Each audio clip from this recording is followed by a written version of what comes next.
This is Zoom. Happy Friday. It's August 8th around 1 o'clock Pacific time. I hope you guys are doing well. Look, for a long time, you guys have been asking us to address population balance, and we committed at the beginning of 2025 via our roadmap that we were going to do this. And we've now had a little bit of time to collect some data and take a look and see how we're doing. And as it states here, the numbers are in. World War II Online is more balanced now, and the campaign is better. That's absolutely true. We're going to go and dive in a little bit into this article. It's now available at WWII.com. As I speak, it's in the middle of being distributed across various platforms, and over 60,000 emails, so it's getting out there. So right now, the campaign state is in day 99. This is the longest campaign it's been for a while. So I'm just going to read what's on the screen here so we stay on task and you guys get the most efficient output here. So I want to identify some important data to consider as we look at May 2025 to July 2025. Now, May 2025 was no side lock. So that's why we're evaluating this number. Right now, the primary root cause, I should mention, that the World War II Online game is more balanced is simply because of sidelock. And we'll talk a little bit more about that. It's been favored by many, and if you're a free player, potentially not, or friends of free players, and we understand that. But let's look into the numbers and get past that part for a moment. So May 2025, no sidelock. The number of bad imbalances, which I consider is greater than 10, plus or minus 10, but realistically it's 10 or more depending on what side you're on, and that's why it's got the plus or minus there. So the way we were looking at this is we pulled all the data from our databases, and for all of May and then all of July, we did a 10-minute interval. So every 10 minutes, it would be kind of doing a check to say what are the current numbers now, and then we compiled that data. And are now making this bit of data a little bit more publicly available to you, which really is some of the first data we've shared in terms of our player populations. So there was 1,170 times over the month of May where an imbalance was greater than 10, and this could go pretty wild. It could be 10, it could be 11, 12, or as it states here in 1B, the worst balance registered, the overpopulated side had plus 57 more players on one side. That's a lot. That could create really overwhelming circumstances and be a bad day for the underpopulated side. Okay. So now let's look at July 2025, which predominantly for all of July we had side lock enabled. I say predominantly because we did try spawn queue, and that came down like in 36 hours or less. It was short-lived because it didn't do a good job. It did not do what we needed, and people were in the queue way too long. But that's another subject. The number of bad imbalances that occurred using that same 10-minute interval calculation was 903, which is a reduction of 23% compared to the prior date. And the worst imbalance registered, Overpop had plus 36 more players, which is still too much in my opinion, but it is a 37% reduction compared to the prior month. And so to that extent, that's good. So as a reminder, the reason that this is happening is because if you are a paid subscriber, you have the opportunity to bypass the side lock mechanism. So there is a caveat to that, not only supporting the project, but also for that. There has been some talk, certainly in Discord, that the total number of player logins would be affected by this. And I can completely understand that logic, but I'm pleased to report that the total number of player logins actually grew by 1% in July compared to May. Now, that's not exciting, but hey, we're in the green, man. That's a good thing. And one more note here, and then we'll talk a little bit more about this, and that's in 2024, World War II Online held 4 campaigns between May and July. So between May and July, we had 4 different campaigns registered in that time period. So far in 2025, in the same period, we're still fighting the same one, which is really great if you look at it. If you like longer campaigns and bigger battles like that, that's a good thing. And we're going to talk more about campaign stagnation and the concern of a stalemate and not making much progress in a minute. But I want to go back to side lock and what it represents for a moment. Side lock is simply the best tool we have because it removes the opt-in option to do what you want. And I hate to say it like that. I really do. World War II Online has historically been all about how do we, allow people to freely move and to do this and to do that. And this was not our first choice. But the reason it's the most effective choice is basically this. Due to side loyalty, which is something we're really proud to have, and I know you guys are too, some folks simply, if given the choice, will still become part of what we saw here in this May problem, regardless of what the imbalance is, and without care to try and help balance the game. And as a consumer, as a player, man, I 100% get it. The purpose of this was to say, look, if you're here for free, we appreciate you. We want you to have a great time, but we need your help to shore this up.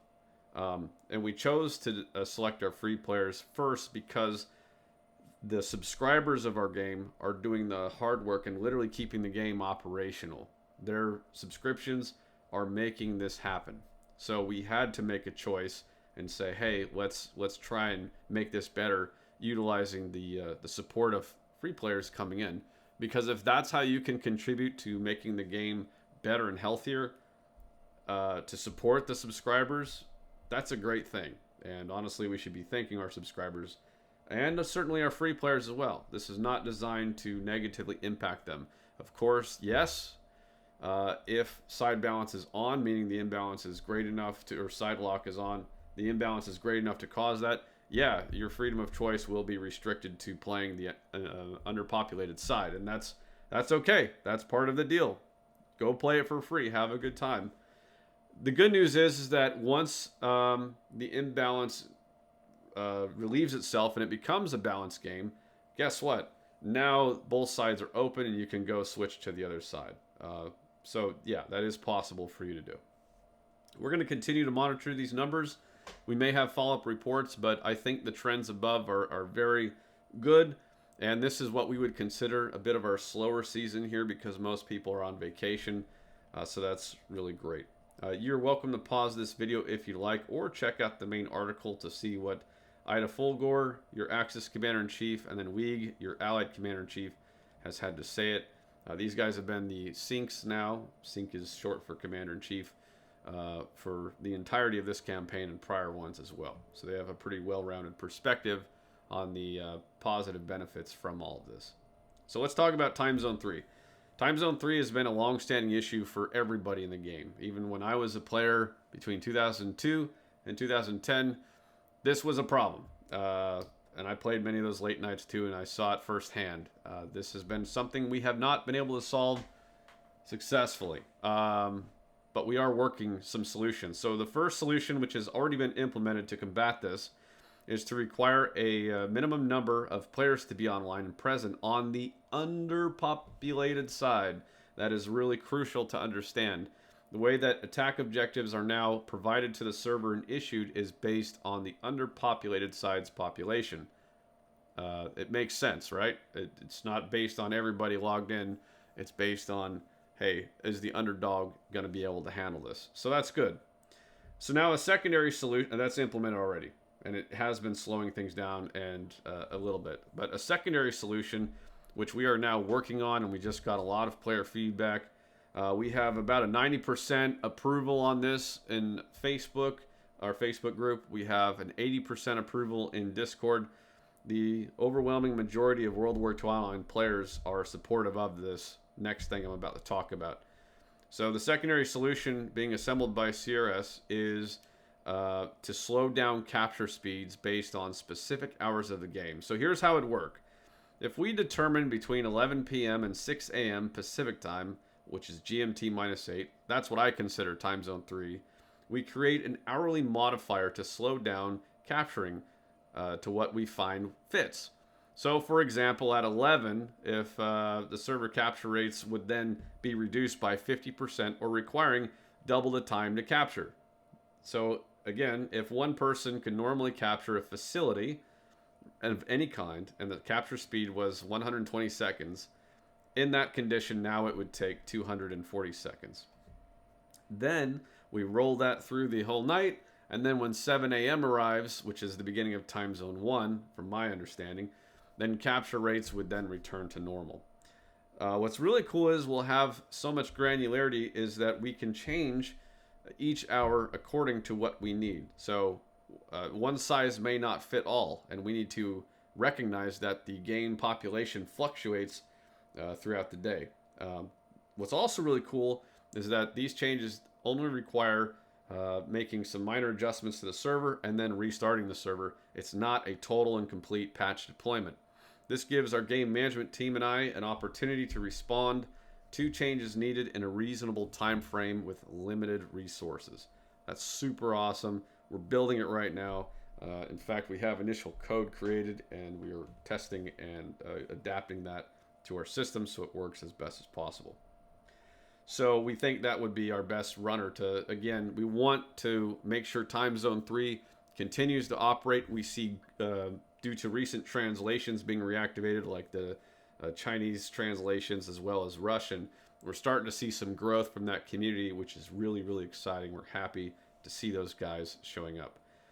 But we want to keep it going. We just don't want 95% of our players to get negatively impacted by essentially, and this is a rough estimate, about 5%, but a very small portion of our community. Time Zone 3 has represented that kind of negative impact for way too long.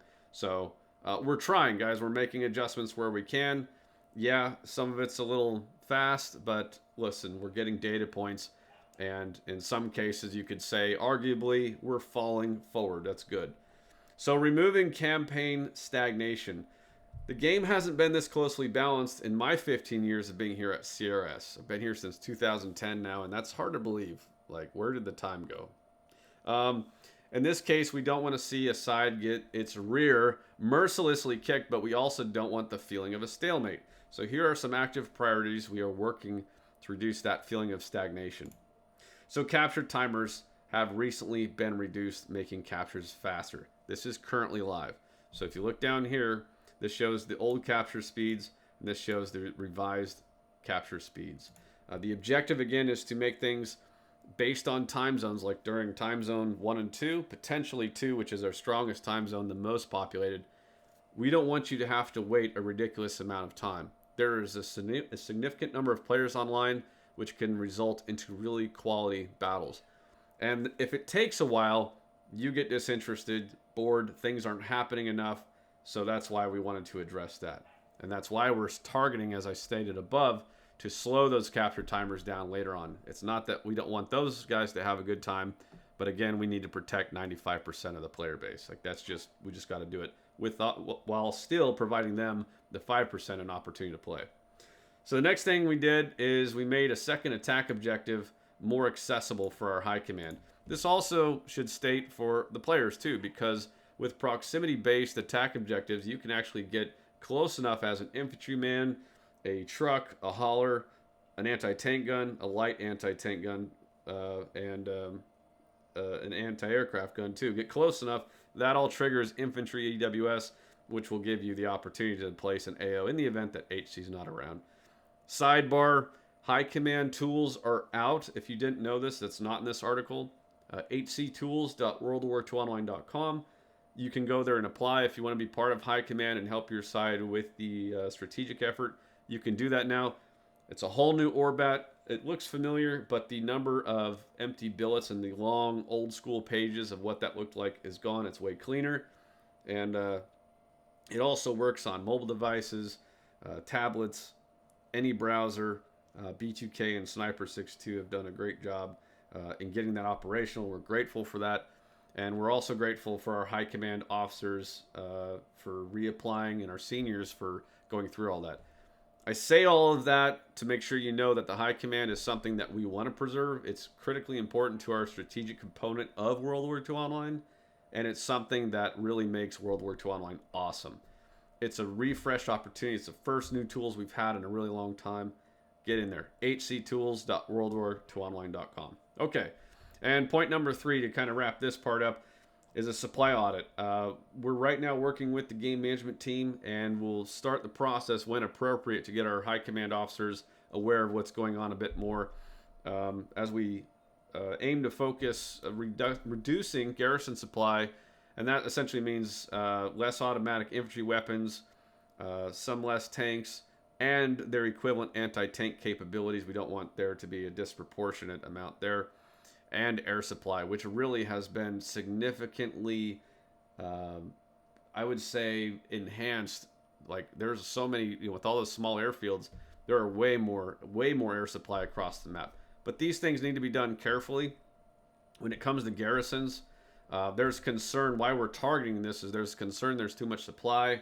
There's concerns that the ability to have attrition-based battles are not occurring. I think a significant number of our players who are not predominantly tankers are concerned that, look, there are too many tanks. Go capture a spawn point, watch what happens. A flood of tanks come. But there's also too many automatic weapons. So they're going to be a little more rifle heavy, and those specialty classes will be a bit more hard to get your hands on. So that's what we're doing. We'll keep you guys posted. There won't be any dramatic changes. There's certainly nothing anytime soon. We're working on that, though. Just kind of hang in there and try not to assume the worst. All of this stuff represents a work in progress. Our 2025 roadmap has mostly been completed, and we're accomplishing big things behind the scenes. We hope that all of this acts as a demonstration of being proactive and working to address your day-to-day campaign experience. CRS is in the trenches and engaging with our players on multiple platforms to get the best input available, and we're actively working and iterating new solutions to better the game, driven by data analysis and maintaining the integrity of product design. We look forward to seeing the return of many of our players from their summer vacation to see the improvements being made as outlined above. It should be noticeably a better experience. By the way, development news coming soon. This is important. Coming soon, we will be talking about open beta for prediction and smoothing testing, which is coming for 137.15.0. That's our next patch. Prediction and smoothing represents the single largest coding rewrite I've seen in the last 15 years working on this project. Now, that doesn't mean everything. We've done a lot of stuff in the last 15 years. But this is like the single greatest rewrite that I've seen. It's significant. So we've been there testing and iterating and working on it and testing and doing more and back and forth. In fact, I saw some commits come through today on it. So it's actively being worked on. When we feel it's right, we'll get it into open beta. What we'll probably be doing then is we'll be freezing the campaign state for a day or two. We need to do that because of the significance of this code change. And you will noticeably see that your game client, yours, can see somebody, we'll say mine or whoever's on the other end, way better. Paratroopers, when they come down, they won't be bouncing around. They'll be crisp. They'll be clean. People coming around corners. Your everything. All this has to deal with the calculation of your game client and what the other moving guy is doing and how smooth that looks. That's what all of this represents. And so, if you support what we're talking about, and more importantly, what we're doing, can I ask you, can I challenge you to please subscribe and support World War II Online? We're a small team. We're trying to do big things. As CEO, I'm directing as many resources to tackling your problems and concerns as best as I can. I think it's pretty prevalent that the decision making is emphasizing your priority concerns. There's even more going on behind the scenes that I look forward to sharing with you soon. But have the faith. World War II Online development continues. And your support as a paid subscriber, I don't mean to sound corporate. It's me, it's Zoom. I'm talking to you. We need your help. We need you guys to subscribe. If you are already subscribed and would like to do more, consider one of our Hero Builder plans. We have 3 different options. We have a standard monthly, a monthly plus, and even a yearly plan. All of these things really help. And I am actively investing into development support to push your objectives forward faster. So please support me in that endeavor. And thanks for watching. Bye.